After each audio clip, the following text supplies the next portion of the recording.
Okay, welcome to my first video in this series, which is called Technique Lab, and it's here to simply help break down training technique, develop elite movement patterns, refine performance, and explore the science behind stronger, smarter lifting. Now, this is just a place for me to explore my ideas, share them in public about training, and help other people improve. So, educational purposes only. So, my first guinea pig is Pete. He's a dedicated trainee, and he obviously trains mostly CrossFit, I think. So we're going to have a look at his cleans today and see what we can do to identify what are the limiting factors in his technique so he can improve his efficiency and performance, and then give him some actionable items to help develop whatever limiting factors we uncovered. Okay, so let's just have a look at the lifts to start.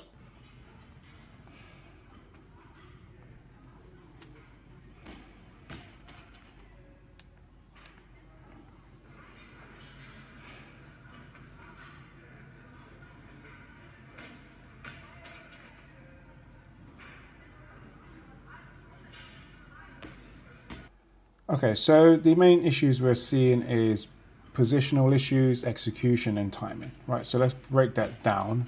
And the main thing we're seeing is from the start, he's not using his legs well. He's not using his knee extensors, which are his quads, well, and he's not staying in his legs well enough, right? And what that looks like is this, basically shifting forwards. And then what happens is he's pulling too much with his arms. So his arms bend early, and then he's pulling the bar around his knees instead of continuing to extend his legs or push the ground away and maintaining a better position over the bar and keeping the bar and the load in his legs, but also in his lats, in his scapula, and in his rib cage. He's holding too much weight in his arms and gripping really hard, and that's why you end up having this. He ends up pulling the bar. You see, he pulls the bar around his knees and his legs and pulls it into his hip crease, when it should be his legs bringing the bar into his hip crease. The arms and back are just there to guide the bar, not so much pull it into the bar. And then what you have is another timing issue where he's disconnecting with the bar because of this inefficiency. He's disconnecting with the bar, and then there's a lot of space between him and the bar as he receives it here, right? So that's an issue with the third pull. And that disconnecting with the bar and not pulling the bar into the body at the right time creates too much space between him and the bar. So the timing is all off, and we can try to improve that with a few different issues. So if we just go forwards a little bit, and even when we look at a heavier lift here, you can see he's just shifting forwards too much. Again, he's starting to pull, he yanks the bar around the knee instead of continuing to vertically extend. What I'd like him to see there is him, when he's coming past here, staying in the quads a little bit longer, holding that position. So you could actually shift back. So even if you see on his feet here, he's too much in his toes, and he should really be in, the weight should be in his mid feet, right? And that will just shift his position slightly back. And you'd also like to see this thoracic extension open up a little bit more and that hip come down. So that's some things we'd like to improve on there. And what we'd like to see is when he's coming through that position, him holding that position better, leaving the arms longer, keeping that weight in the legs and the arms straighter. And then as he extends his legs and comes into the hips, then he would start to pull, shrug up vertically and pull the bar back into his body. But as he comes through this position, you can see there's this disconnecting with the bar here. There's a lot of space between him and the bar. And ideally, we'd like that to be a lot tighter and him pulling the bar in a bit quicker, and more the timing would be more efficient, right? But he's not doing that because obviously the issue starts from way down here. Right, so the final thing is the squat position. So I don't know if he is intentionally driving his knees out really wide like this, or if there's a ankle mobility issue in that receive position. So yeah, so he's catching very, very wide, and I'd like to actually try and improve that. Whether he's doing that intentionally or not, I don't know at the moment, but if we could work on his ankle mobility for him to stay a bit more narrower stance and receive with the toes a little bit more forwards and the knees a little bit closer together, that will just tighten everything up and make sure that he receives in a much stronger position. So some things he could work on there is developing internal rotation and developing a quad power. Yeah, but I'll come back to that in a moment.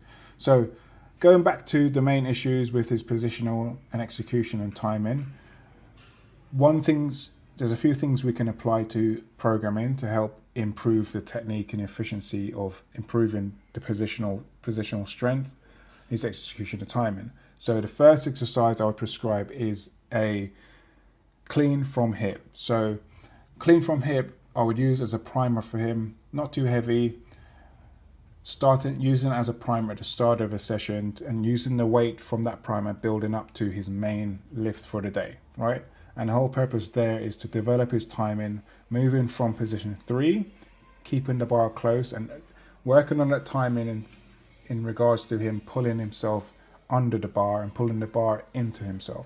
So when we're going through a snatch or clean, you have to kind of remember that the bar is an external object, but it's loaded. So in the third pull, you have to use that load to pull yourself down under the bar. And once the bars reach this maximum height, you use that inertia to pull yourself down and meet it at the highest point. Now, if you're not connecting well with the bar and you're disconnecting in that third pull, then it's going to be really hard to do that. And you're going to find that there's a poor timing issue and you get pushed around by the bar, or it loops out and it whacks you and you don't really time that very well, right? So that'll be the first exercise we can implement for improving that.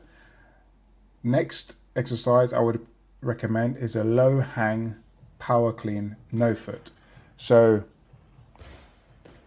with the low hang, the intention here would be to work the movement in a reverse chain. So coming from the top down, obviously you pick the bar up to the floor, but that would allow him to work on positioning, staying over the bar for as long as needed and using his legs to move up and down through that movement, leaving his arms long, but also maintaining his position over the bar and developing that knee extensor strength.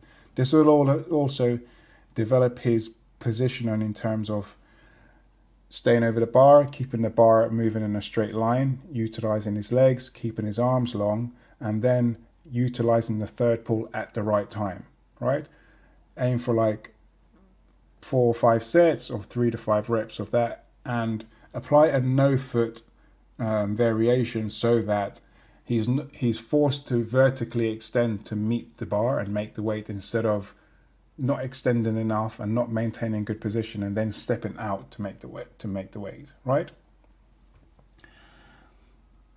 The next movement I would apply for him is a block. Obviously with the low hang power clean, you can progress that to a clean in time, but I would start at a power clean to make sure he's creating enough height and improving that position and that vertical extension.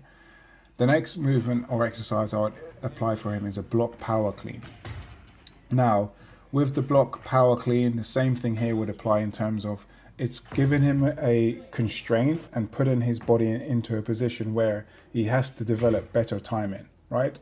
When he's doing a lift like this from the floor, there's so much opportunity for him to fuck this up, basically.